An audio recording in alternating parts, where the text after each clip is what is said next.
Lampung lagi nggak baik-baik aja. Kemarin kita rame lihat 2 kasus. Yang pertama, seorang kakek di meja persidangan karena mencuri getah karet untuk beli beras. Bukan buat kaya, bukan buat foya-foya, tapi untuk anak dan istrinya bisa makan.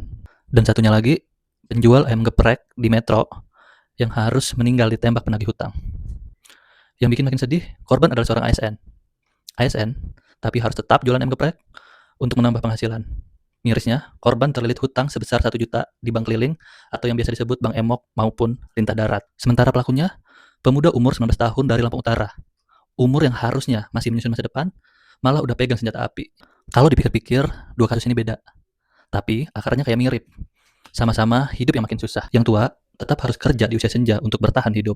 Yang muda bingung cari jalan hidup. Di kampung-kampung kita sekarang, pilihan anak muda makin sempit. Kalau yang pintar banget, mungkin bisa kuliah lewat bantuan KIP.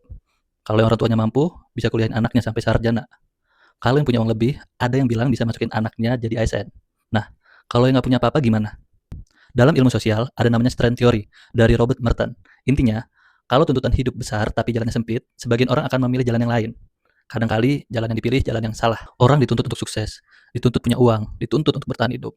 Tapi lapangan pekerjaan sedikit, biaya hidup makin naik, pendidikan tinggi mahal, masuk kerja pun susah. Akhirnya banyak anak muda dalam tekanan dan kebingungan. Yang kuat mungkin bertahan, yang gak kuat masuk jalan yang salah. Sementara yang tua tetap dipaksa bekerja sampai tenaga habis. Kalau nggak kerja, nggak bisa makan dan bertahan hidup. Makanya sebenarnya 2 kasus ini nyambung. Satu, kakek yang terdesak karena lapar. Kedua, anak muda yang jadi karyawan koperasi simpan pinjam ilegal dan hidup di lingkungan yang keras dan tekanan ekonomi. Ini bukan membenarkan kejahatan. Salah tetap salah. Tapi kalau akar masalahnya nggak pernah dibahas, kemiskinan, pengangguran, ketimpangan, dan kesulitan hidup, maka cerita ini akan terus berulang.